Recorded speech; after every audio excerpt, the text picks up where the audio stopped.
Nice to be here again. Yeah, you know, just thinking of the session today and the time that we are in, COVID, and how this has become such a watershed period in all our lives, and how businesses have to adapt and adjust. You know, in order to stay afloat and to stay relevant and to stay in business.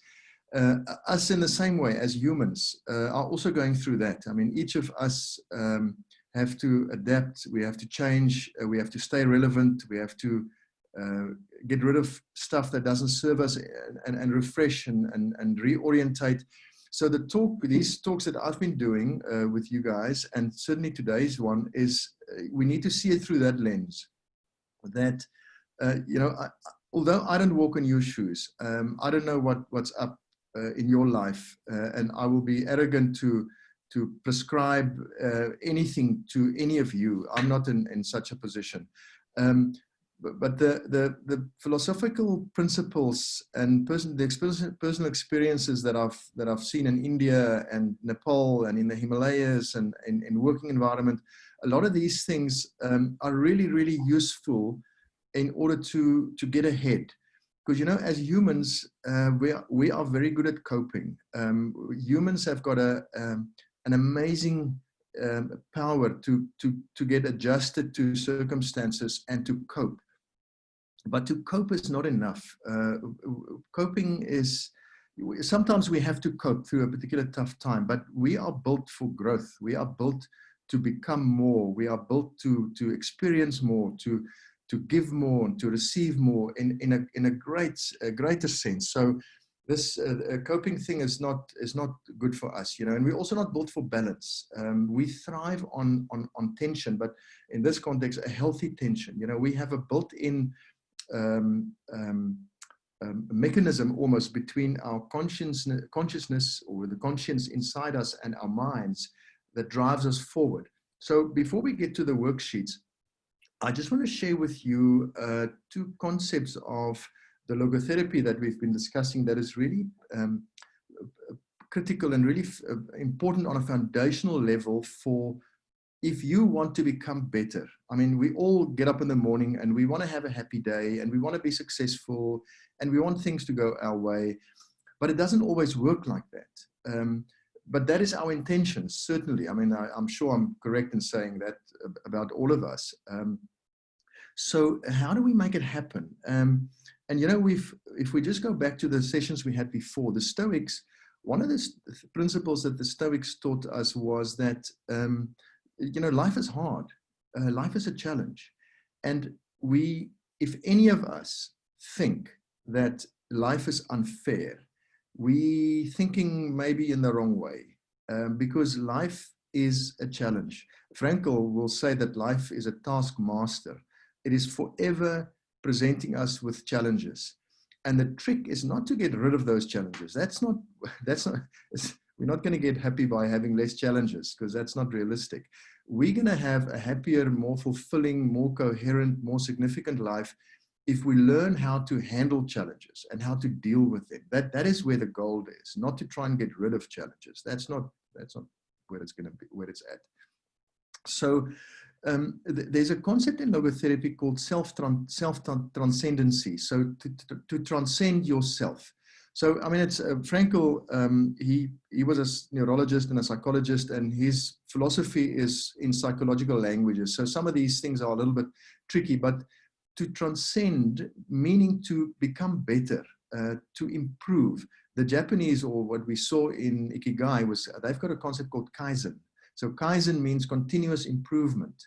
So it's almost the biggest spiritual quest that we have as human beings, is to become better, to self-transcend, and to every day, little by little, try and become a little bit better at what we do, or better at who we are. Now, these things are not necessarily skills. We're not suggesting you must go and learn new stuff and go on a course.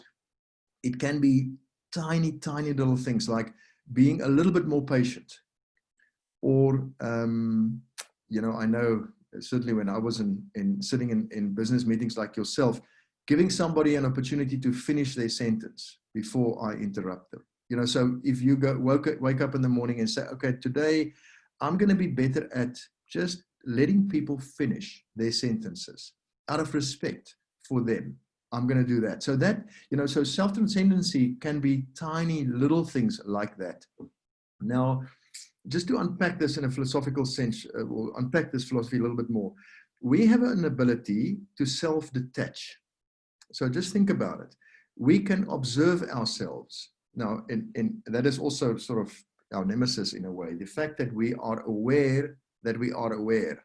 Unlike animals who are not consciously evolved like humans, you know, a dog is not aware of itself. If you point a finger at a dog, or point your finger, the dog will look at the hand. The dog will not look to where the finger is pointing. Us as humans are aware to a greater extent of where life is pointing and where we are pointing. So we are aware of ourselves, but we can self-detach. We can watch ourselves, almost like stepping away from the car. So this ability to self-detach help us to what is called to de-reflect, meaning to look in a different direction. So often we get caught in what is called a hyper-reflection or hyper-intention. So it means hyper-reflection. We are really trying so hard to do something right. So try, for instance, a tennis player. So if a tennis player is holding a racket in his hand and he is really focusing so hard on not messing up the shot, and how is he gripping the handle of the racket, and is the racket correct in his hand? If he is so focused on that, there's a good chance he's going to fluff the shot. He needs to get into flow. I mean, there's basic things he needs to do, but he needs to get into flow and not hyper reflecting, or for instance, hyper intention, you know, like trying so hard in a meeting to sit correctly, to handle correctly, to speak correctly, that you lose yourself. So by de-reflecting and getting away from yourself and reorientating yourself to what is being asked, therein lies the opportunity for you to self-transcend and to become better and to sort of modulate your attitudes in a way. So I'm going to play you, I'm leading you down a path that comes to mental control, that we need to start controlling our thoughts. We are not our thoughts. We have thoughts. The extent to which we think that my thoughts, my fears, my anxiety is the same as me, that is me, that is not quite the right way to think. I have fearful thoughts. I am experiencing anxiety. That's different. To acknowledge that I am experiencing unease is useful. That is very useful. But we need to realize that it is me who is experiencing this, because unless we see the distance between me experiencing the anxiety, we have no hope of managing it. If we see that, oh, here I am, I can feel my heart rate goes up, I can feel I'm getting hot because I'm sitting here and the client doesn't like the presentation I've presented, or the idea is not, he's not buying the idea, or he's arguing with me over a quote, and I'm uncomfortable. To see that put you in a position of power, because now you are not getting absorbed into your thoughts. Because if you do not do this, you're going to get, it's like jumping into a river. You're going to be in this river of thought. You're going to be in this, trying to swim in this river of anxiety. You can't control that. You can only control it when you stand on the banks. Okay, I'm nervous, but I'm here. I'm dealing with a situation. Now, if you're in control, now you can maneuver. Now you can make your plans. So I'm going to, Quibus, I'm just going to share a screen. I want to play you a video. So let me just share the screen of a guy that is, this guy, his name is John Kabat-Zinn, and he is talking about thoughts and our thoughts, and how we need to look at our thoughts almost like bubbles and not get absorbed in it. So let me just play this and then we'll carry on. It doesn't take long when you start to develop a practice of mindfulness before you realize that we are virtually continually bombarded by thoughts. They're like weather patterns in the mind. And there are sometimes nice, clear, sunny days, but there are an awful lot of cloudy days, tumultuous days, rainy days, turbulent, stormy weather. And again, challenge is, how are we to be in relationship to all of that stuff that's driving our lives and our narrative of who I am? And so when you get in touch with what awareness really is, then the first thing you realize is that those thoughts are not me, and they're not mine. They're just like weather patterns. They're impersonal weather patterns in the mind. So then you can observe them like a scientist. Like, what is the nature of this thought? Where does it come from? I mean, and they come like bullets, fired out of a machine gun. They're very, very fast, so to speak. That's quite a militaristic image. But, another way is bubbles coming off the bottom of a pot of boiling water. If you've ever watched a pot of boiling water, say a glass pot, the bubbles tend to nucleate at the bottom. And then they go through the water and they go poof at the surface. So the thoughts are very similar, and that's where I use, and other people often use this term, the thoughts self-liberate. You don't have to get rid of them. People misunderstand meditation as, oh, I just sweep all my thoughts away and then I'm in this like nirvana. What you'll get by trying to sweep all your thoughts away is a headache at the most, because there's no way to sweep your thoughts away. They will get you every time. And then you can have millions of thoughts about mindfulness and meditation, and those are just thoughts too. They're not meditating. But when you see that you're not your thoughts, then you can watch them in this kind of impersonal, more sort of, if you will, observing way, with kindness, with self-compassion, because a lot of them are heavily loaded with negative emotion. And you can see that if you don't touch them, if you don't do anything with them, if you don't get caught in them, they self-liberate naturally in awareness. The awareness is like touching a soap bubble. It's fun for kids and fun for adults too. Soap bubble, and you touch it and it just goes poof. So I love that image. Like the thought is the soap bubble, and the emotion too, that's, valencing the thought. And you don't need to do anything with it, because your awareness is like, it's not even a finger. It's not corporeal. The awareness, just the embracing of it or the arising of it, like in the sky, it goes poof all by itself.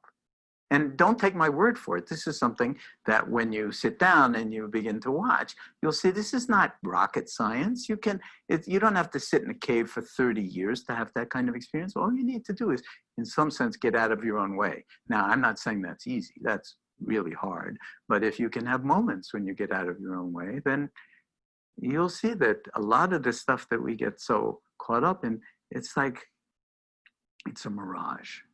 And that doesn't mean that the thoughts aren't valuable. I mean, I think it was Einstein who said, if you have one or two really good thoughts in a lifetime, you're ahead of the curve. Paraphrasing. So most of our thoughts are actually kind of mundane or imprisoning, but thinking is a very, very, it drives imagination, it drives creativity.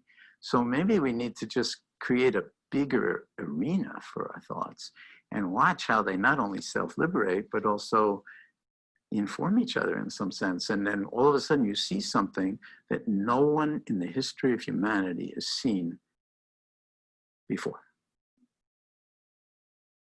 And you apprehend it because something is being revealed to you. I won't say you're making the connection, but somehow a connection gets made, and that's called an insight. You're going to have profound insights. Science is, sort of storied, wonderful stories of eureka moments, insight, and it's usually not by driving thinking and banging your head against the wall. It's when you've thought as much as you've gone as far as thought can take you, and then you rest in awareness. So I'm just going to stop it there. So, this thing, and this session, there's only so much one can do in an hour. So here we sit, we're chatting about all these heavy things. And I'm now sitting also listening to this, and it's not the first time that I'm watching this clip. If you know, I almost want to say in any presentation, you don't remember everything. You know, there's maybe one or two things that stick with you. You know, it's not possible to retain everything that you see and you read. Our minds are just too scattered for that. But if there's one thing that you can take away from, that I would want you to take away from you today, is that you are not your thoughts, and that you are able to get on top of them and to get in better control. And it's never going to be perfect. But, you know, if you can just imagine, like, say you sit in a boardroom and you're brainstorming, you've got a new idea. Most of us will sit around the table. I've got an idea, and it's my idea. And I want to convince everybody that it's my idea. So we come from it from a personal angle where I want to sell my one big idea into the meeting. The extent to which we can stand back a little bit, just think of it in your own way, test it, try it.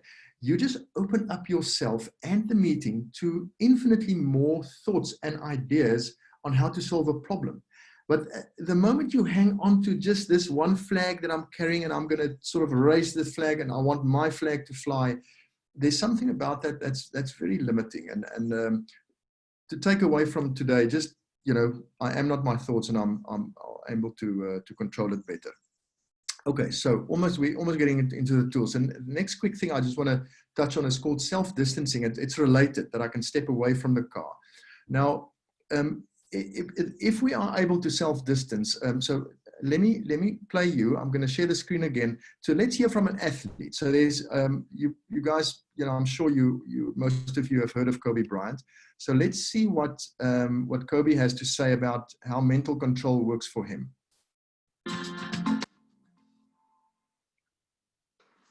Let's get to it. Lesson 1, get an additional 30 minutes of sleep a night. Take it as a challenge. Try to find that space, quiet your mind, and get your 30 minutes of sleep. And you'll see it makes a really, really big difference.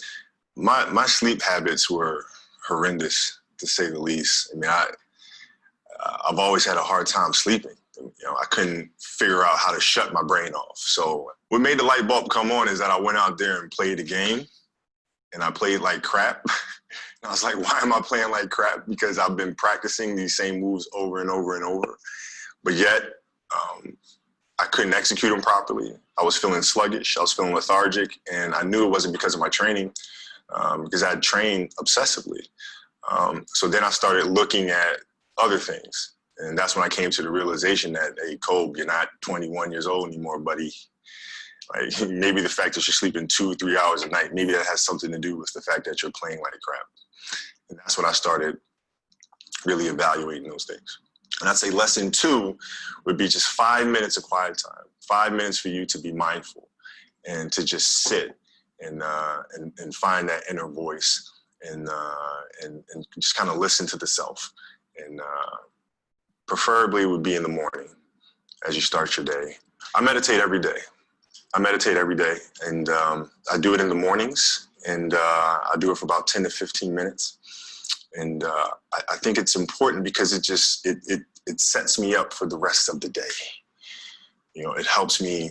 It's like having an anchor. You know, it's if I don't do it, I feel like I'm constantly chasing the day, as opposed to being able to be controlled and dictate the day. Not that you're, you know, calling the shots on what comes forward, but the fact that I am set and ready for whatever may come my way. You know, I have a calmness about whatever comes my way and a poise. And that comes from starting the morning off with meditation. For me, it's really just listening to my inner self. I mean, that's basically it. Like you sit in silence and you just allow these thoughts to come forward, and you get a chance to observe the self and things that may be lying beneath the surface that if you don't have that time to sit quietly on your own, you'll never pay attention to. You know, because if you think about it, like, you know, the reality is we're paying attention to so many things that are going on around us. We're constantly taking selfies. We're constantly taking pictures to post on Instagram and all these other things. And we're constantly observing everything that's around us, but we don't take the time to really observe what's going on inside of ourselves. And that's what meditation is for me. in 2000, we had a new head coach that came to the Los Angeles Lakers by the name of Phil Jackson. And Phil was just coming off of winning 6 championships with the Bulls. And he was really big on mindfulness and really big on meditation. And it wasn't an option for us. So we'd sit in our film room and he'd turn the lights out and we would meditate as a group. And he'd teach us mindfulness. And it really connected with me because he was teaching mindfulness through something that I was extremely passionate about, which was the game of basketball. So it was told through the lens of, this is going to help you here. And so I had this curiosity about it. And that was my introduction to meditation. And then seeing the poise that we played with, the fact that we can be in a hostile environment with fans yelling and screaming and, you know, pressure situations, and it having no effect on us because we were never too high, never too low. We were just in the moment and felt very secure in who we were. And that was my introduction to meditation. I had a great experience, which really I learned a lot about meditation through this experience. I was on a jet ski and I took the jet ski out in the ocean and I just kind of sat and I just let the current just take me wherever it was going to take me. And I really saw a lot of meditation through that moment because I wasn't trying to control the moment. I wasn't trying to force myself upon the waves and dictate where I was going to go. I just let the waves take me there. And there was a lot of peacefulness involved in that. It's Kobe, bro. Okay, so all right. So let's get into some of the exercises. I hope you found that interesting. So. Can you guys see this? I've got the mindful listening up first. No, is that can you see? I can see it. Yep. All right. Yeah. Okay. So guys, the first one. So can you imagine now, like Kobe?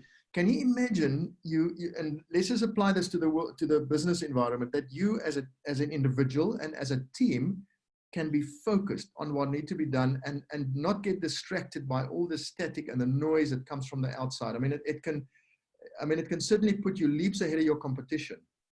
But we're now talking here in an individual capacity. So the first exercise I want to just take you through is mindful listening. Now, you know, wisdom and insight is the one thing we can all do more of. I'm a big fan of Bob Dylan, and in one of his songs, he's got the lyrics of, if there's an original thought out there, I can certainly do with one.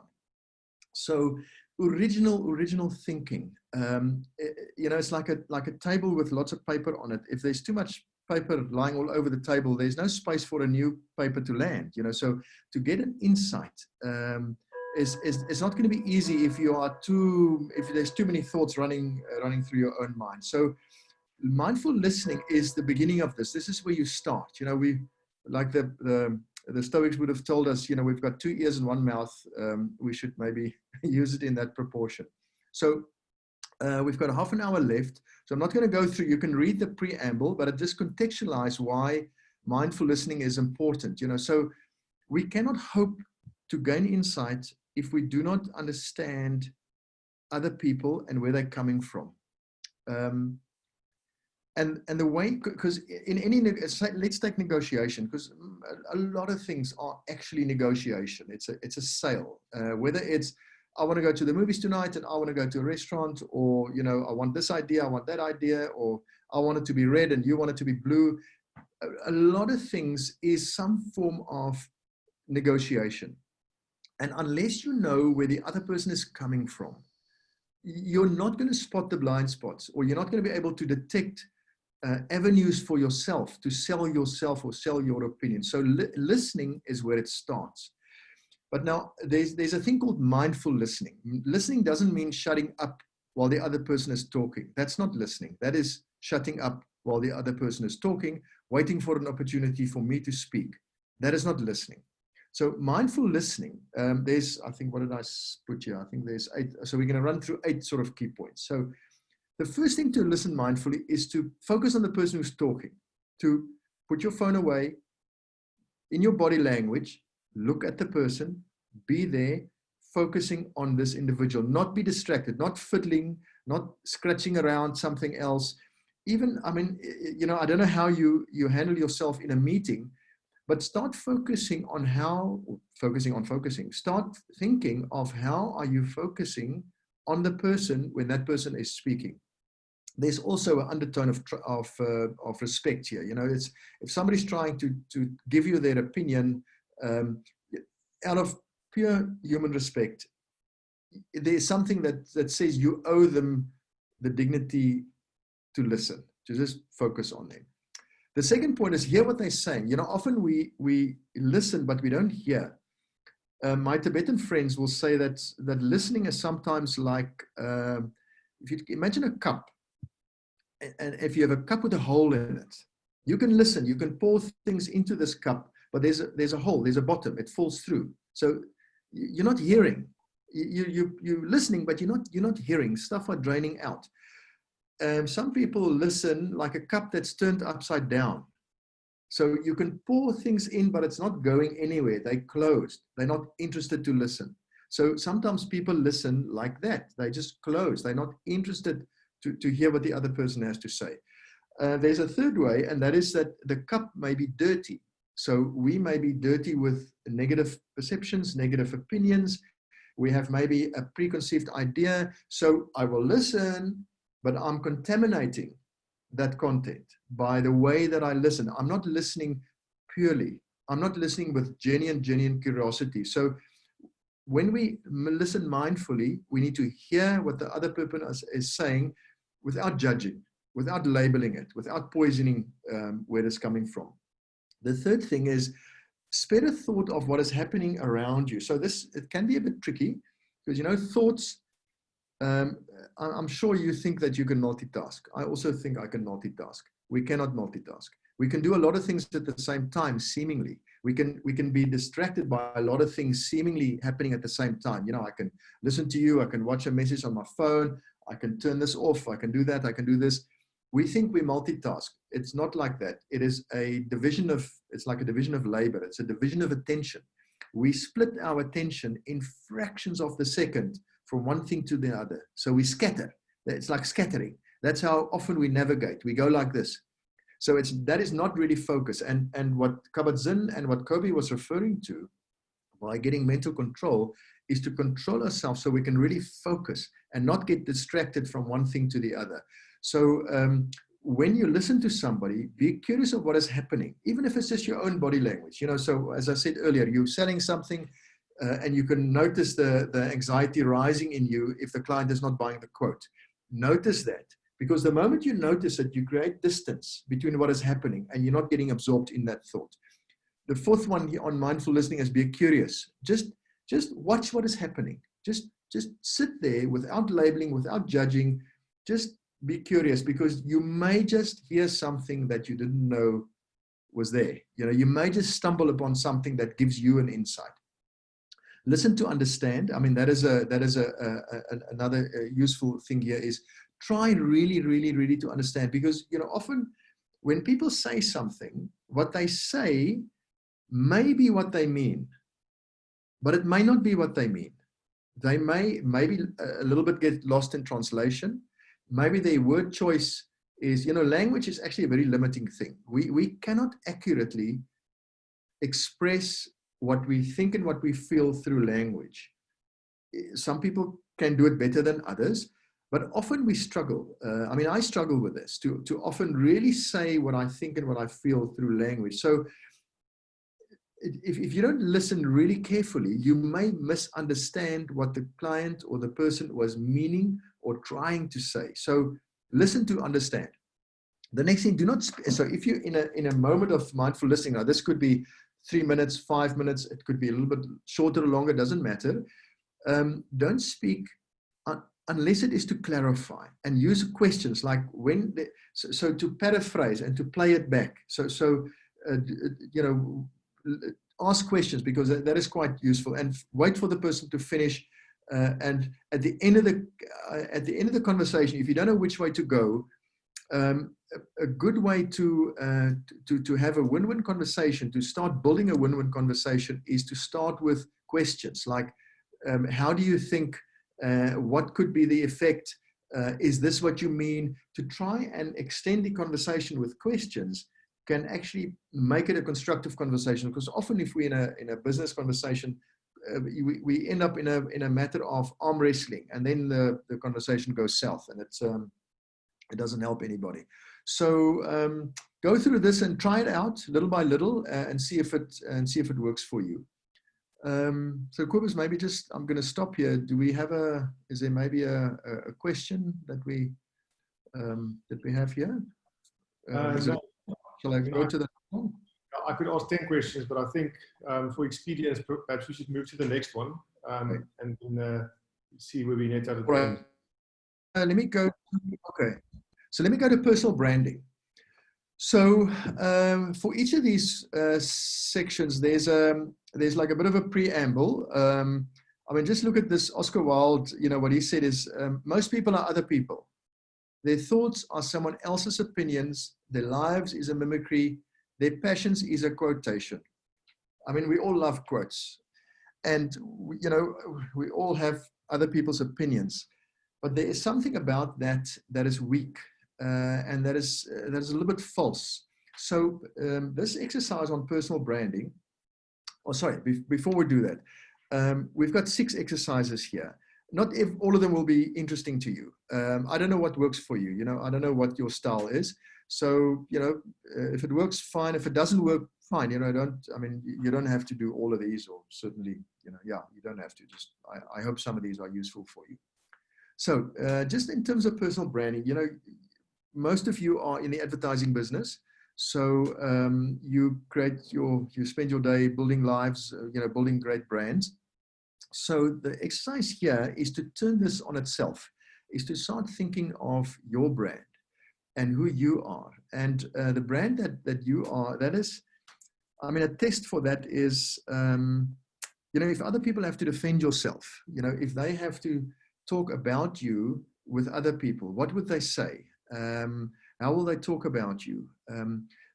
A brand is that thing that exists almost independently of you. It's like your reputation. It's what you stand for.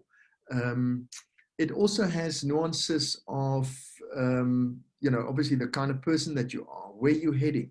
And if you're not clear on your personal brand and who you are and what do you stand for, how do you hope to navigate to anywhere where you want to be? It's like the saying, if you don't know where you're going, you'll end up somewhere else.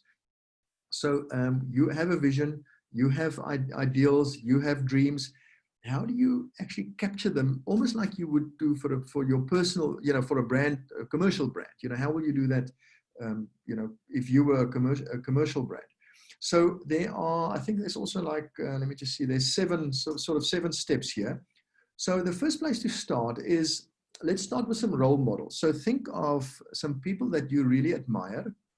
They may be alive or dead, fictitious, imaginary, maybe a religious person, historical, great, doesn't matter. It's a person of some sorts in a movie, in a book, someone you've met, doesn't matter. Identify the person and sort of 4 or 5, write their name there, and then think of what do you admire them for? A few key words.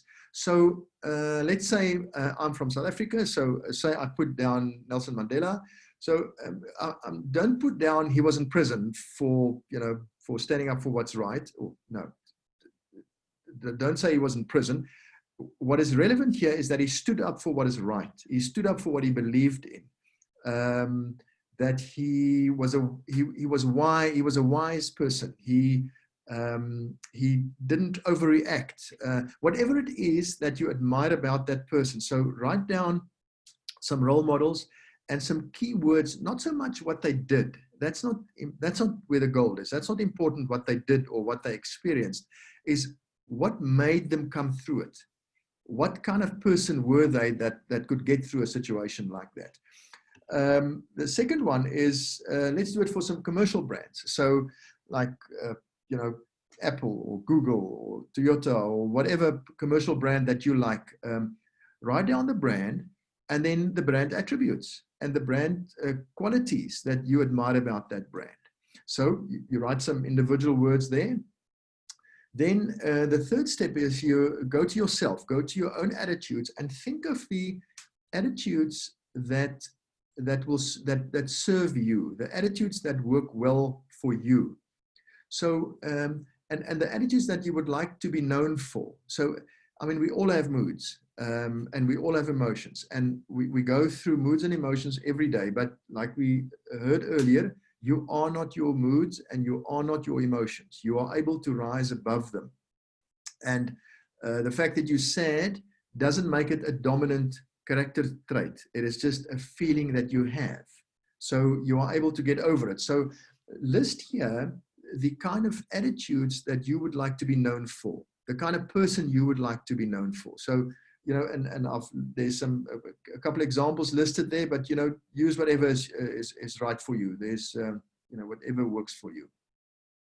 Then think of a little bit of the roles and responsibilities that you have in your life. So if life were to ask you a question, what would it expect from you in this? And you know, this also, this is like not a moving target, but it is something that changes. Like any brand, it evolves over time. So, you know, this may be right for now, but maybe in a year from now it's changed, which is fine. I mean, if you stay the same, there's something not good about staying the same. There's, you know, dependability is a quality that's good, but not evolving, not changing is also not good. So think of what is life asking from you, and what kind of person is being, what are you expected to be at this point? So make some comments there. Then the fifth one, articulate your vision. What is your vision for yourself? Where are you heading? You know, what are your big ideals and big hopes for, you know, for yourself in this life? So write down the vision for you there. And now you're going to put it all together. So point 6 and 7 is putting it all together. So look at what you've written here. So if you've done it in digital form or written form, highlight or circle some keywords. And then in this section here, number 6, put down use those words and construct for yourself a paragraph of, say, 50 or 100 words of the sort of the brand statement for yourself. It's like your own brand manifesto. You write down, and once you've done that, now you can look at it and say, okay, so if this is who I am, this is where I'm heading, how am I going to do it? Because, you know, often these things, where it comes undone is not taking action. You know, the practice, like even mental control, it's the biggest thing there is practice is to actually put it into action. So you may then list, you know, things that you start, because if you want people to look at you as trustworthy, dependable, often when it's in leadership and management, we want people to come and talk to us. So if you want to be known for a person that's very approachable, the action item is, what am I doing to project the fact that I'm an approachable kind of person? You know, are you, you know, then step back from there. Am I friendly? Am I smiling? Do I let people finish their sentences? Do I judge them? You know, how do I interact with people? So now you start building some action items for yourself so that the result can be the approachable, you know, people see you as an approachable person. All right. So I'm going to close this. Oh, now have I closed the, oh, let me just get the other one up. Okay, let's do this one. Kobus, I'm moving on. Is it okay? Yeah, it's fine. Again, Classy, I think because this is an overview for a broader audience with the documents available for self-read, I think it's great. Just for everyone at AdLab, there will be follow-up sessions where we'll go through this in a bit more detail, but those will be internal sessions. So it's good to get an overview. But yeah, I think if you have questions, we can ask them. But don't be fearful that we won't unpack it some more in future. Okay. Yeah, you know, when we do the individual or the group sessions for your company later, we'll get into more detail. So here's another one: scripting your own story. You know, we are all storytellers, and storytelling plays such an important part in our lives. We are forever telling a story. You know, just think how you sit down with your friends and somebody starts telling a story of some experience. You come back from holiday, you have a story to tell. You come out of a meeting, you have a story to tell. So story and narrative is such an important part of what makes us human. again, to turn this onto ourselves. So script your own story. So there's a bit of a preamble here just to put your, so when you do this, to put you in the right frame of mind. But the idea here is that you write your own life as almost like a movie. If you can remember when we spoke about logotherapy in the beginning, we covered meaning and what is meaning, this thing called meaning. It's such a woolly, slippery concept sometimes. Frankl will explain that meaning is sometimes like a movie. Overall meaning of this movie, we don't fully understand, and we won't get it right up to the end. So our lives is a little bit like that. So the meaning and the story of our life, we cannot necessarily, we cannot predict it, and we won't understand the full context of this meaning right up to the end. And that's fine. That's how life works. But every movie has got scenes, and it's got character, and it's got moments, and it's got characters, and it's got events, and it's got things happening. So turn the thing of a movie script on yourself and start scripting. And you can be really playful with this kind of thing. I mean, nobody's going to see it. You do it for yourself. It's of nobody's business what you write there. So, have fun and really and write the script, write the characters. So now what you will start seeing is that the people in your lives are actors in your own movie. Your friends, your family, your partner, your kids, if you have kids, they're all players in your movie. And you are obviously the main character, and there's maybe an overall plot, and there's an overall vision for this movie, there's an overall storytelling, sort of a story to this movie. So your personal brand now comes in here. This player, you in this movie, who is this player? Where is this person going? The different roles this person has. And if you, from a narrator's point of view, can distance yourself and take a view and see how this person is playing herself or himself out in this movie, it will not only enable you to start controlling how you behave. It will also put you, I mean, it's a double whammy. It puts you in more control. You will be in control, and it will be more controlled. Both will happen if you start doing a seemingly playful exercise like this, because what will and I'm explaining the architecture or the blueprint of this tool to you, it puts you in power of the writer. Now, if the writer with a pen has got the power to change and shape the movie. So with this exercise, you will put yourself in that space and have fun and write it. And, there'll be sad moments, but when there's a sad moment, how did this hero, which is you, came out of this? How did this person come out of this sad moment? How did he manage to make it right, and how did she manage to heroically stand up for what she believed in the end? So this is also another example you can use. So this one, I think it's titled on your one, Walking Through a Storm. So in terms of personal leadership, yeah. So it's tool number 4, right? I think so. Yeah. Okay. Fantastic. Thank you. So this one is more a little exercise. It's almost like a thought experiment, and it's just a check-in. It's not so much a exercise that you're going to do, but it's something to check back on. So in terms of it's called Walking Through a Storm. As a personal leader, how are you navigating through tough times? So the Stoics, I think we're listing here 6 things that the Stoics would have told us. Like they will say, focus on what you can control and accept what is outside of your control. Now, if you think there's not much that you can control, just look at this list. I mean, this can carry on and on and on. There are so many things that you can control. So think of what you can control and start focusing on the things that you can control. And stuff that is out of your control, let it be. There's, there's a saying, if you worry about something and there's something you can do about it, then do something about it. If you worry about something and there's nothing you can do about it, what is the use of worrying?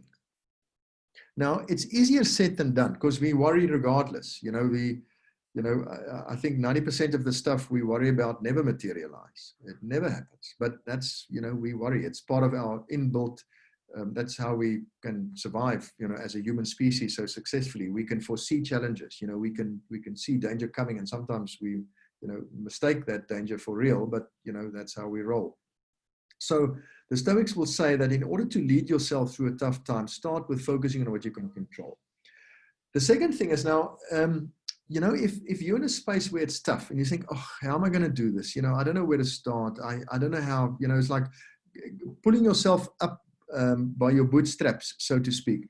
Focus on the smallest thing you can do. Just start somewhere.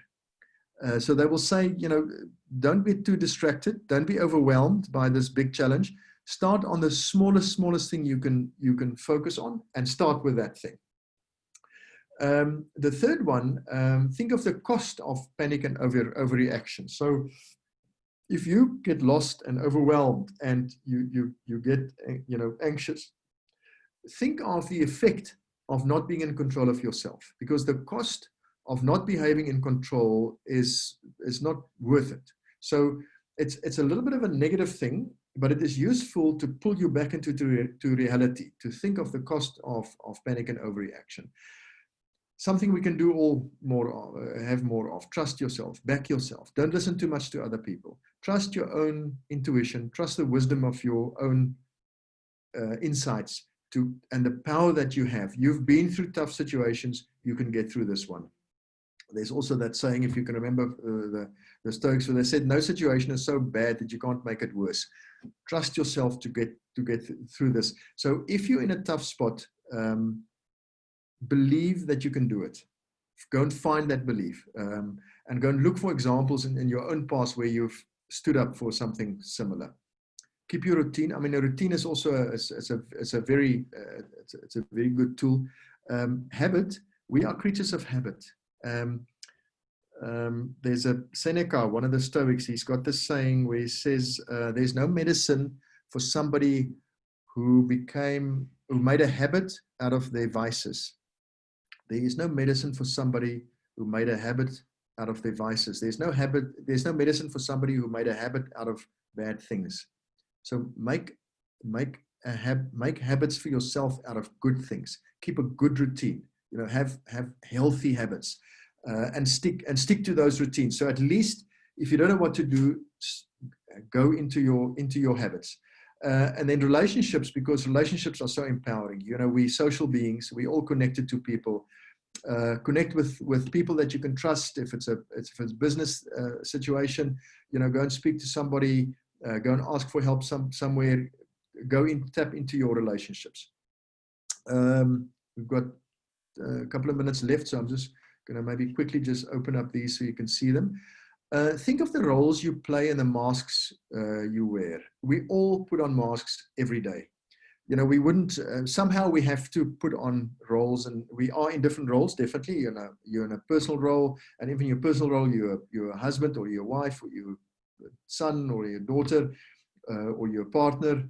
At work, you've got roles. In your friends, you've got roles. You may have a church group where you've got a role. So we all have roles, and we've got marks that we put on.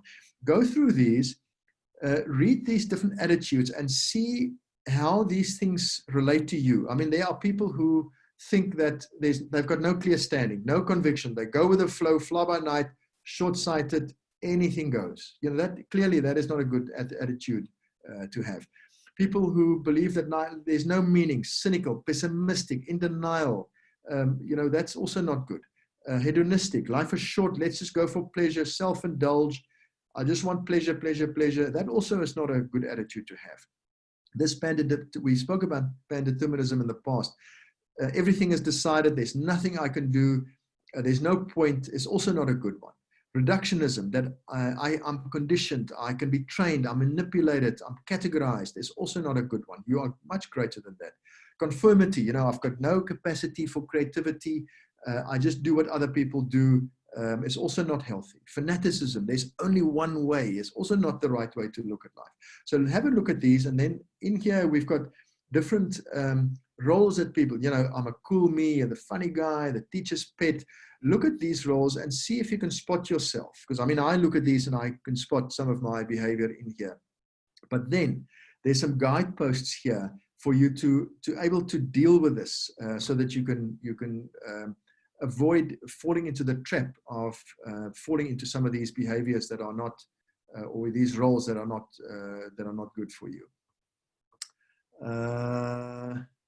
I'm thinking scripting we've done, personal leadership we've done.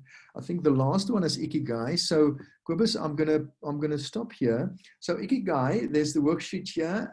It's self-explanatory, you know. So if you read through the PDF that we've done on Ikigai in the beginning, and you work through this document, you know, start with, you know, with it's actually written so that you can do it yourself. You know, if you don't have to populate everything. If you've got 1 or 2 words, write 1 or 2 words. You don't have to get this perfect. You know, this doesn't have to be, it's not a test you do. You do it for yourself, you know, and just to start small and just start with 1, just to go, even if you just spend 10 minutes thinking, okay, so what is my Ikigai, if that is your exercise? So what is the sweet spot? Just the fact that you put yourself in a position of planning and thinking, you're a damn sight better at controlling who you are and where you're going than where you were before. So I think I'm going to stop here. I hope this was useful to you, and thanks for tuning in or for listening. Very much so. Thank you, Clausie. I think it's nice to tie together everything we've been talking about, because I think in the first weeks, these are big concepts, entire study directions in themselves, you know, so fields of study. So it's nice to end with something that's practical. Obviously, there's a lot of information, but I think it's the fact that you've made it available to us. We can do some reading on our own, and also for the Ad Lab team. As I said, there will be a series of follow-up sessions for those who are interested.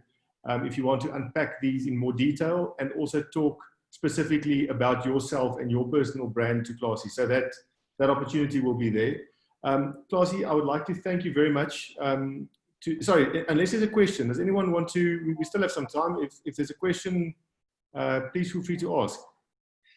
So the one thing I neglected, Kobus, was we must laugh. We don't, I think sometimes we don't laugh a lot. I know, you know, so we take life as sometimes so serious, and the stuff is important and it is serious, but sometimes, you know, I mean, Frank will say laughter, the power of laughter is we cannot be scared at something that we can laugh about. You know, that's why humor and jokes are so important, you know, so we mustn't, you know, this is heavy concepts, but it's not all that serious. You know, we must laugh. Cool. I've got so it's not really a question, it's just Daniel's asking for the reading material. Daniel, you can, as per every week on the chat, just drop me your email address and I'll send the material on. But also, if you look at the chat box, you should see the Word documents there that you can just download them. So as Clausie was talking, he was, or even before he started, he put all the Word docs there. So you can just download them in the next few minutes before we sign off, and then you'll have them. So are there any other questions? Any points someone wants to make, or can we take this that we'll do this in the future discussions one-on-one with Clausie? I see Arthur raised his hand. Oh. Arthur, you want to chat? Arthur, go for it. Yes, I have a question.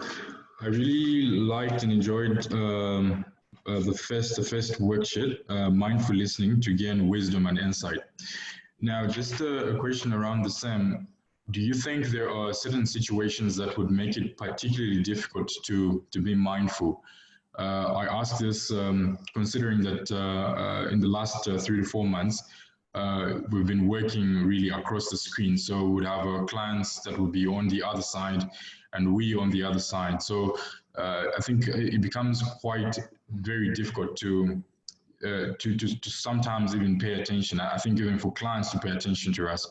What do you think we can do in such situations? And do you think there could be situations like this altogether that would be very difficult for us to be mindful? Yeah, you know, I'm going to answer you now. You know, when somebody's got a hammer in their hand. You on mute. Oh, am I? No. Can you hear me? Okay, there we go. Okay. So, can you hear me? Yeah. So Kobus, you're on mute. I cannot hear you now. So I'm going to answer you, Arthur, like a guy with a hammer in his hand. You know, when someone has a hammer in their hand, everything looks like a nail. So, you know, the thing with mindfulness, it just creates control. So now we are, like you say, we're on Zoom sessions now. Like yesterday, I had a session on Teams, and there were 12 people. We're having this meeting, and some people couldn't connect, and some were on mobile phones, and some were on the roof, and they dropped out and dropped in, and somebody was phoning me to connect, and it was like, it was chaos. So now, you know, so we can't even get into a quiet space to talk, never mind discuss, you know, topics and themes. So it is very tricky. So in terms of how I see mindfulness, let me use an example. So before that meeting, I had a Wi-Fi breakdown here at my house. I had to, while my Wi-Fi went away. So that was really, so I was at one point on my knees on my carpet with the router, unplugging and connecting wires, a laptop in this hand, sitting to the mobile company or the data company on the other side, like getting frustrated because, you know, my meeting's about to start and I can't get it going. And I just thought, how funny is this? Yeah, I'm sitting on my knees. And so I was a little bit mindful there, but I could see the greater context. So if you're in a session with your clients, you can't have a proper conversation. It's not going well. The mindfulness will be that here I am. It's not going well. So by not being mindful, you may end up shouting, interrupting, losing your cool, losing your temper. By remaining mindful, you may just be the calm voice and the calm person that everybody needs to say, guys, it's okay. It's okay. We can follow up with an email. I will give you a call. Let's do this. Let's park it here. You know, so mindfulness certainly puts you in a much better space to rescue what can be rescued and just keep it together. Like, let me use this example of a chess player. So in chess, you cannot say to a chess player, what is the best move? There is no such thing as a best move in chess. But when you are in the game, there may be one move that is better than another. So if you're in a situation and you're in a meeting and all hell is broken loose, by being mindful, you will be a damn sight better at making the next best move, whatever is called for. So Arthur, I hope I answered you. Just to add to that, because I think Arthur makes an excellent point, and again, back to the point of the whole series is dealing with something that's unprecedented, which is COVID-19. And I echo what he says. It's very hard to read. I mean, I think only 7% of human communication is verbal, you know, so all the other cues that, you know, you can read some tone, but, you know, it's increasingly hard to be mindful. And something I've done in this time is I have used, for instance, a technique called labeling. So if I can sense something for instance, someone is uneasy, I would, instead of in the olden days or before in a normal meeting, sensing it, I would say, I can sense that there's frustration and discomfort here. Am I correct? So it takes a bit more work to be able to make very sure that what you are sensing is actually accurate, because otherwise you could go in a different direction. So that's what I've been doing is you know, adding a lot more words to try and label the things that I sense on screen, because I agree with Arthur, it is harder to read your relationships, making it harder to be mindful. You know, so I think it's certainly a challenge. So that's another thing I would add. Yeah. Good. Cool. Are there any other questions? We're a little over time, so I'm sure people will want to drop off. So what I would say is, as I mentioned before, for the AdLab people, we'll unpack this some more. But what this essentially does is bring our series of coping with COVID-19 to an end. Classy, on behalf of everyone at AdLab and all of the people who listen today, and so many who listen to some of your sessions, I want to thank you. I think, as I said, it's a very big topic.